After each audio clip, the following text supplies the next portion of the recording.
I'm sorry, but my clothes aren't validation for you to get into my body. The clothes I wear, whether it's my facial expression or anything, no means no. And it's a very stupid thing to say that it's a girl's fault that she gets raped. I said what I said. Skyron Entertainment.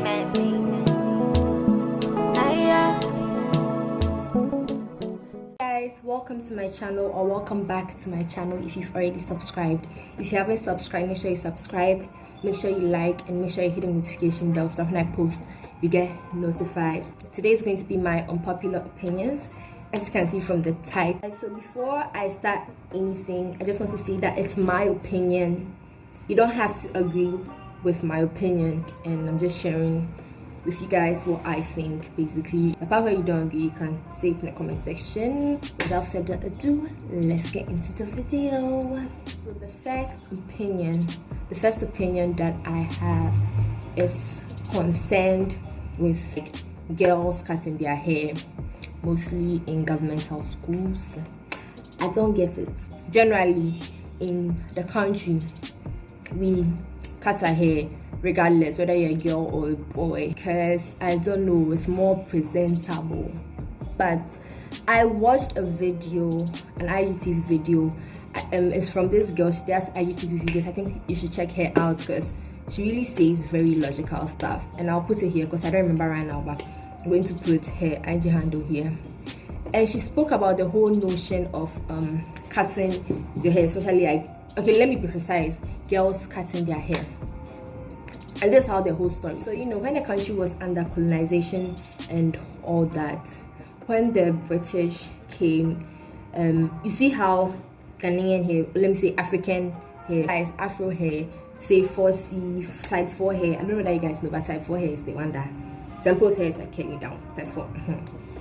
They saw it to be ugly, disgusting, and unpresentable. That's why they made us cut our hair, because you know their hair is like straight and stuff, but then the way our hair is all packed up, they saw it to be ugly and disgusting. That's why it's usually schools that are built in the like olden time. And one thing she said was that our country, we claim we are what? We are independent, but then we are still doing what they made us do, what they forced us to do. We are still cutting our hair. And most people say that, okay, maybe if your hair is a lot, you can't concentrate and stuff like that. But let me say something. In senior high schools, you go there and you see that white girls who attend that school, mixed girls, are allowed to keep their hair. In some cases, let me say some cases. So me, my hair that is afro, it distracts. But someone with straight hair, it doesn't distract, so the person can keep the person's hair.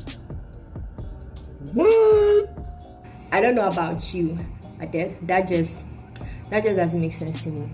That's my opinion! So number 2, my second opinion is, you see that notion where, I don't know whether some of you girls have gone through this. So a guy is acting rude to you, and you tell someone about it. The person's like, he acts rude because he likes me. who else thinks that's stupid? And if you're a guy here and you do that, please don't. Because what I think is that if from childhood I'm in school with someone who acts rude to me, and I tell someone about it, I'm like, oh, He acts rude because he likes you. I'm just going to grow up thinking that guys disrespecting me and talking to me in that way is cool because he likes me, and then I'm probably going to grow up, and then I'm going to be with a man who speaks badly to you and says abusive words to you, and you're like, oh, He talks to me like that because he likes me. my brother, my sister. That's just wrong on so many levels. My third opinion is, okay, it's not that unpopular to me. I feel like it's something that has been going on for like a very long time, blaming the girl for getting raped.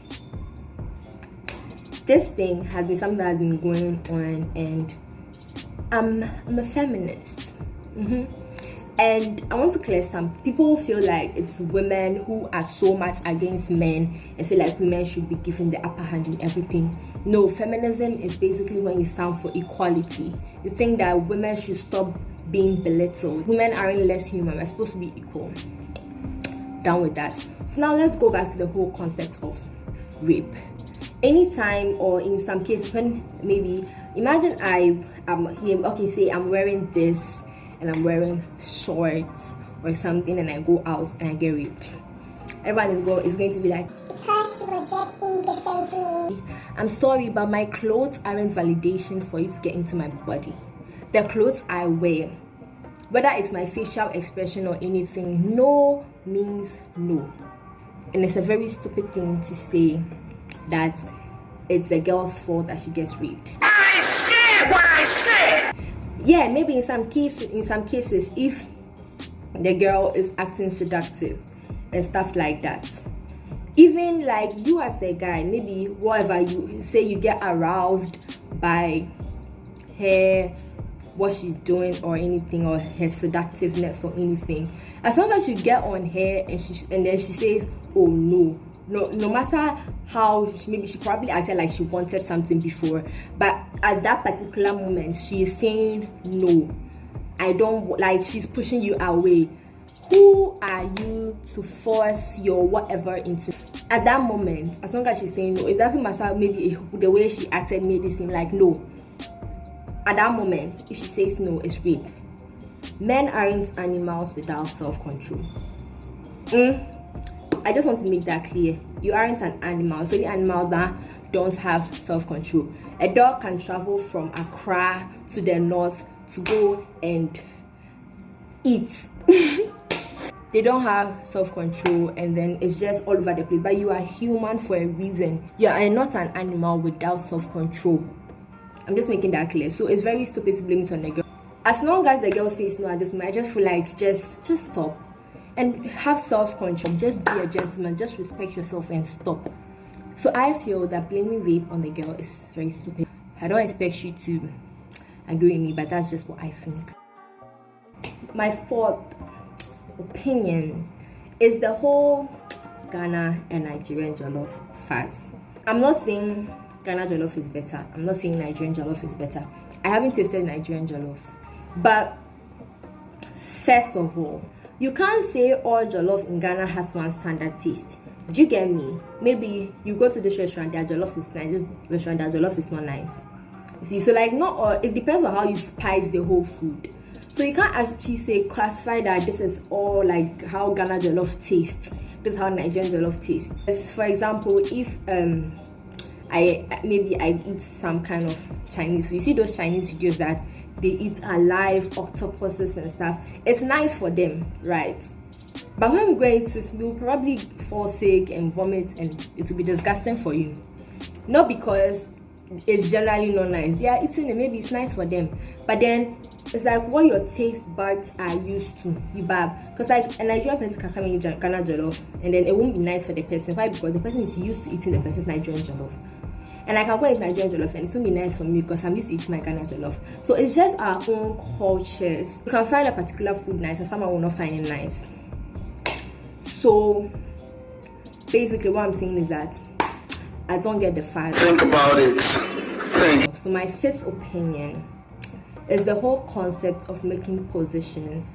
I don't know that you guys get me, like this person was first, second, third and stuff like that. Everything has merits and demerits. I generally feel like if maybe my report card is presented to me and I know we are 26 in the class and I see position 26, imagine what damage that does to like a student in general. I feel like instead of writing the positions, I feel like you should call the students, have a face-to-face talk with the student, tell the student that okay, the next exam that is coming up, you're going to try to improve on here, here, and here.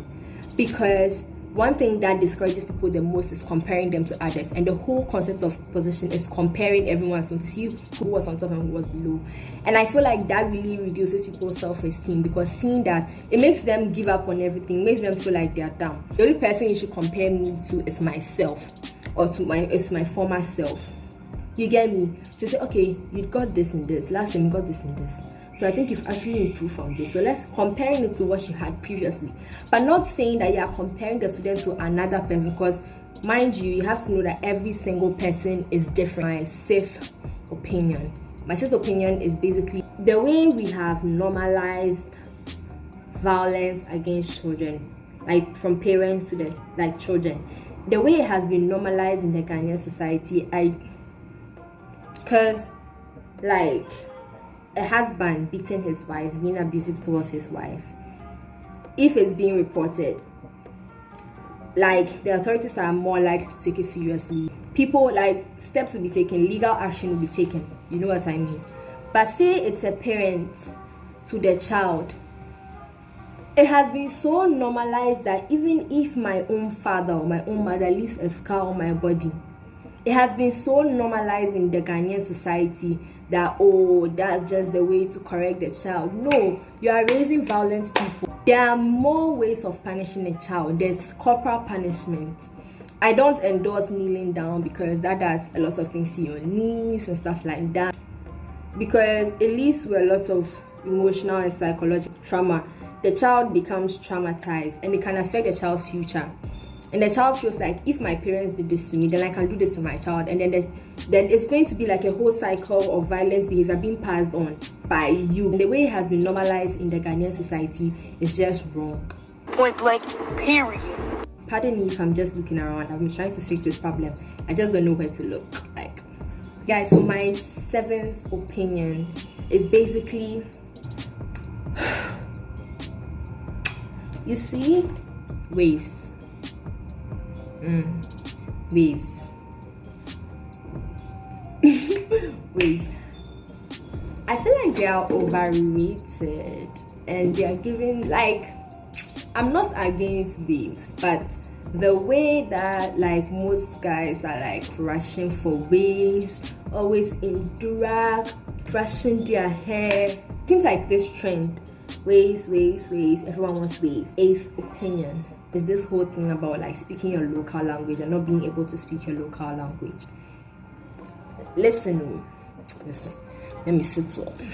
Listen, a person grows up in a home where from infancy the parents have been speaking English with the child. You've not made an effort to like teach the child the local language or anything. You've basically been speaking English with the child from long time. And then the child grows 13, 14, 15, and the child can't speak the local language. And then now it becomes a problem. And it's not like you even let the child grow up in the child's hometown. You know, you speak English with the child everywhere. And now the child can't speak the local language fluently. And then you blame the child. Because how is it the child's fault? Last but not the least is the whole education system. But I just feel like most of the things we are learning, there's a lot of chaff in the syllables. And I feel like, like a lot of things can be removed and better things can be added to make everything seem so simple, and it will make school more enjoyable. Maybe exams, there are strict rules. Do this, which is a good thing because it helps like the whole exam to be fair and everything.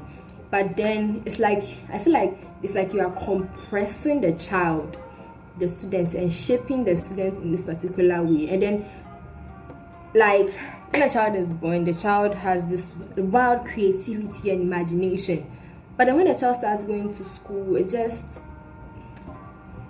shrinks, and then you try to form like the child isn't practicalizing what the child like probably wants to be in future. They're just sitting down. You're expected to sit in this particular position. Like I don't know whether this is just me, but I feel like some things can be taken out of the syllabus and added so that the child can explore his creativity. At this point, I'm sure there are a lot of people who are preparing for their BEC and their WASI. I think some of them can attest to the fact that it's very packed. There's at least one thing you learn that you're like, what am I going to even use this for? Someone can be good in writing, but when it comes to something practical, because that's not how you brought up the person. I don't know whether you guys get me, but yeah. Okay guys, so I think I'm done. These are my opinions. You don't have to agree with what I'm saying. Your opinion can be different. You can tell me whether you agree or you don't agree. You can let's talk, let's interact in the comment section. Let's debate, let's have argument. Okay guys, so I've decided to give like a shout out. So the shout out for the day goes to @_techi.wa. So guys, this brings me to the end of my video. Don't forget to like, comment, subscribe, hit the notification bell so that when I post you get notified. See you guys on my next video. Until my next video, bye guys.